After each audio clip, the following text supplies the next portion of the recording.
So just a few years ago, people predicted by today we'd be lounging around in self-driving cars, but instead Ford and Volkswagen just shut down their driverless car company Argo. And every time I try to convince my friends how smart my self-driving autopilot Tesla is, I end up having to take over at the last minute, and it does the exact opposite. And to make it worse, a lot of experts now even think that we need to solve the complete artificial general intelligence problem just to have self-driving cars. In some sense, I kind of hope never does happen, but it will happen, but it might be good if it didn't. But there's a new breakthrough that can actually reduce the amount of miles needed for training by 99.9%. A new self-floating boat, a Ferry, is going to debut in the 2024 Olympics. Autonomous airplanes are making lots of progress, and a new feature-complete self-driving truck is hitting the roads in Austin. So don't lose hope, because a future full of autonomous vehicles is coming. So self-driving car setbacks highlight how hard it is. There's simply no mistakes that we can handle to learn from because they're so damaging. However, the University of Michigan now has a new way to get around this, and in a big way, a 99.99% way. Their new AI vehicle testing system reduces the training miles by using a unique dataset that was recorded in a mixed reality environment. And this was done with both autonomous vehicles and virtual background vehicles around them. And then the AI was trained on virtual vehicles doing the challenging scenarios. The kind of stuff that happens infrequently on the road, the edge cases, the collisions, the fender benders, the spinning on the ice, all the stuff that happens every once in a while but is what we want to avoid. And then the other novel thing they did is they cut out all of the information that wasn't a critical safety environment moment. So a system like this might lead us to a future where we have level 5 autonomy sooner than expected. So I was just reading about this new project called Serve City, which is testing cars on the streets of London. But what's novel about their approach is that the cars actually connect to cameras that are roadside. This gives them extra eyes in the skies to see a broader context about where the car is. And the project's actually been running for a full 3 years now, and it's cool to see just how well those cars can handle those tricky city environments, especially the scenarios where I know a Tesla would hesitate. And I think roadside infrastructure that has cameras on it is a great idea. I could imagine here in Las Vegas, if you were looking down at the strip, you could measure things like pedestrian traffic, the flow of cars, construction, events, package that all together, help teach it what to expect, and it could lead to safer streets, less collisions, better flow. Maybe even one day it could optimize the timing of the lights and the walkways, or turn on the Bellagio fountains to distract people so the cars can get through, stuff like that. Fellow AI YouTuber Matt Provid AI just asked ChatGPT to design him a car, and then he took that response and put it into a simulator. And it was amazing to see how much knowledge it has about cars, but also how creative it was. And it built things like this: adaptive crystal headlights. And ChatGPT imagines these headlights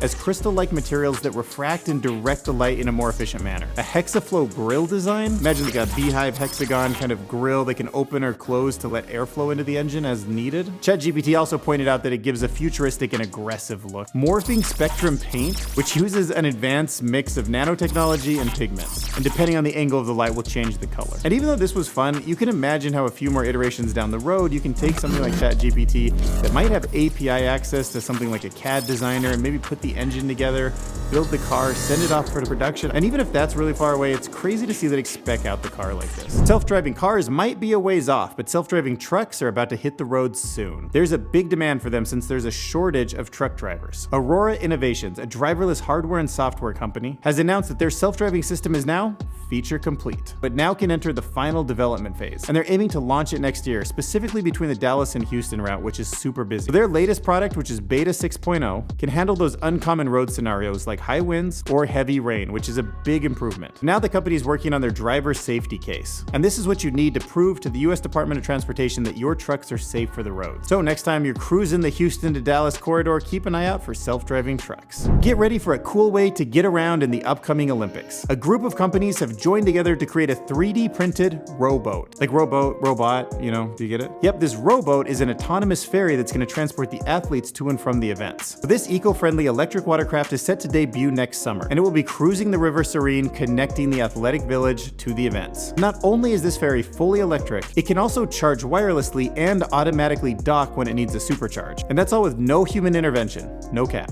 The design features a single long bench for maximum seating capacity, and it's made of recycled materials. The semi-transparent glass enclosure offers protection from sunlight while giving passengers an amazing view of the Paris surroundings. Plus, with that sleek look, the LED lighting, this innovative ferry is sure to make a splash at the Paris Olympics. Xwing, which is an autonomous flight startup, has submitted a project-specific certification plan to a federal aviation regulator, which marks a big step forward to the commercialization of a cargo plane that has no crew. through. This project's a little bit unique because what they're looking for from the FAA is actually called a standard certification, which is different from the experimental classification most projects like this would look for. They didn't design a new aircraft. They modified an existing Cessna 208 Caravan and then fitted it with loads of new cameras to plug into their artificial intelligence system. And right now they use ground operations to oversee all of these missions and collect data. Even though a project like this is going to take years, they did the smart thing by taking an aircraft that the FAA is already familiar with, not worrying about the electrification aspects of it, just thinking about how do we get this thing to fly autonomously.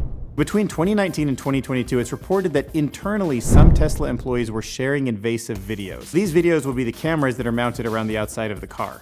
Maybe even the inside, I'm not sure. But it was reportedly embarrassing situations, crashes, and roadside rage incidents. And while Tesla's customer privacy says that all of the data that they ever see is anonymized, it does show the location of where it took place, which is an easy way to figure out where somebody lives. And there's been mixed opinions. I mean, some people don't mind that because it's internally, it's Tesla employees sharing this kind of stuff, but others are troubled by it and see it as a breach of privacy. To get autopilot, somebody has to go in and label lots of data. You have to hire a lot of humans to review this footage and point out what things are. Other cars, exits, street signs, stuff like that. And at first, Tesla outsourced this project to another company called Samasource. But due to unsatisfactory results, they ended up bringing that in-house. And part of that might have also been to deal with issues like this.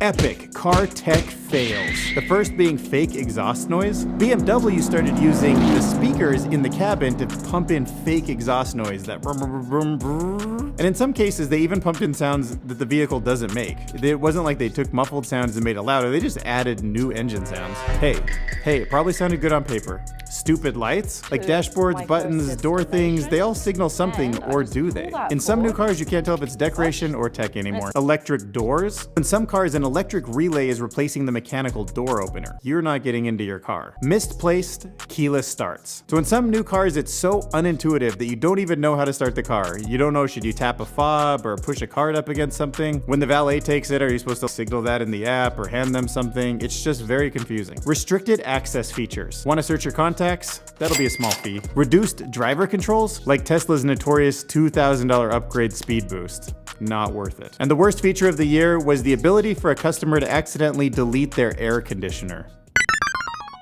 Yeah, no good.